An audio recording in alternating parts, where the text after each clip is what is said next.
আসসালামু আলাইকুম এভরিওয়ান।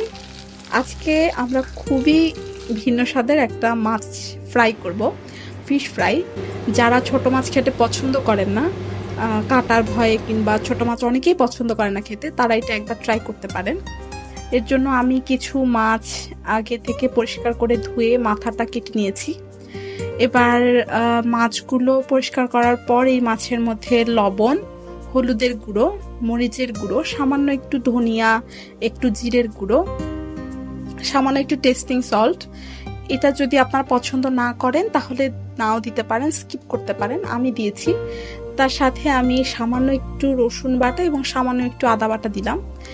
আর এরপরে এক ফালি লেবুর রস দিয়ে দিলাম। লেবুর রসটা দিলে খাবার একটা ট্যাঙ্গি ফ্লেভার আসবে, খেতে খুবই ভালো লাগবে। আর মাছের একটা স্মেল, যারা মাছের স্মেল নিতে পারেন না তারা ওইটা খেতে পারবেন, খুবই মজা লাগবে।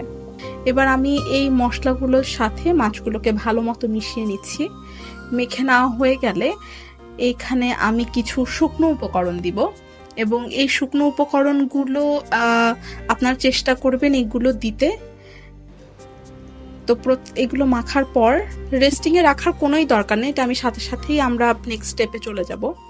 এবার আমি এখানে প্রথমেই দিয়ে দিচ্ছি একটুখানি চালের গুঁড়া। এখানে আমি 2 চামচের মতো চালের গুঁড়া ব্যবহার করেছি। তারপরে আমি দিয়ে দিচ্ছি কর্নফ্লাওয়ার। এখানে আমি প্রায় 2.5 চামচের মতো কর্নফ্লাওয়ার ইউজ করেছি। এরপর আমি দিয়ে দিলাম একটা বেকিং পাউডার। সামান্য একটু বেকিং পাউডার দিয়ে দিলে মাছগুলো ফ্রাই করার পরে খুবই মুচমুচে হবে। তারপরে সামান্য একটু ময়দা দিয়ে দিলাম, এবং ময়দা দিয়ে শুকনো উপকরণ দিয়ে হালকা হাতে আমি মাছগুলোকে মিশিয়ে নিচ্ছি যাতে উপরে একটা কোটিং বসে যায়। এখানে আমরা চেপে চেপে একদমই মাছগুলোকে মেশাবো না, এই গুঁড়ো মিশ্রণগুলোর সাথে আমরা হালকা হাতে এটাকে মেশাবো। মেশানো হয়ে গেলে এই যে শুকনো ব্যাটারটার থেকে মাছগুলোকে ঝেড়ে ঝেড়ে আমরা উঠিয়ে নেব। ঝেড়ে ঝেড়ে উঠিয়ে নিলে কি হবে, শুকনো উপকরণগুলো নিচে পড়ে থাকবে আর মাছটার ভেতরে একটা ঠিক কোটিং আর তৈরি হবে না। এই মাছগুলো ভালো মতো উঠিয়ে নিলাম। এবার যে শুকনো যে উপকরণগুলো বাকি ছিল তার মধ্যে সামান্য একটু একটু করে পানি দিয়ে আমরা একটা ব্যাটার তৈরি করব। এবং ভিডিওটা দেখলে আপনারা বুঝতে পারবেন যে ব্যাটারটা আমরা খুবই পাতলা আবার খুবই ঘন রাখবো না, একটা মিডিয়াম থিকনেসের একটা ব্যাটার তৈরি করব। এতে করে আমাদের যে ড্রাই ইনগ্রিডিয়েন্টস এগুলো ওয়েস্টও হচ্ছে না, আবার এটা টেস্টটা, যে মাছের মশলার যে টেস্টটা, ওইটাও ওই ব্যাটারে থেকে যাচ্ছে।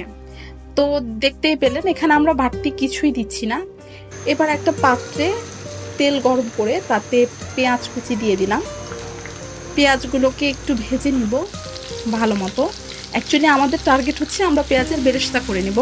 পেঁয়াজটা মোটামুটি একটু হাফ হয়ে ভাজি হয়ে আসলে আমরা এর মধ্যে রসুন কুচি দিয়ে দিব। যেহেতু রসুনটা পেঁয়াজের যে হতে একটু কম সময় লাগে এবং রসুনটা পরিমাণে কম, আর একদম নামানোর আগে কুচি করে রাখা ধনিয়া পাতা দিয়ে দিলাম এবং এগুলো উঠিয়ে নিব। এতে করে তেলে এই পেঁয়াজ, রসুন এবং ধনিয়ার একটা ফ্লেভার চলে যাবে। এবার ওই পাতিল থেকে গরম তেল, সামান্য একটু গরম তেল আমরা ব্যাটারে মিশিয়ে নিব। এটার কারণ হচ্ছে তাহলে মাছগুলো তেল আর টানবে না, কম তেল টানবে, ভাজিতে কম তেল লাগবে।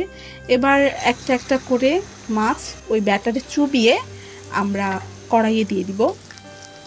এবং এই ক্ষেত্রে চুলার আঁচটা অবশ্যই মিডিয়াম হিটে রাখতে হবে। মিডিয়াম হিটে রাখলে এই মাছগুলো ভিতরেও ভালো মতো কুক হবে, যেহেতু আমরা কাঁচা মাছ ব্যবহার করেছি, এই জিনিসটা খেয়াল রাখতে হবে। এবং মাছগুলোকে একটু সময় নিয়ে ব্রাউন করে ভাজতে হবে।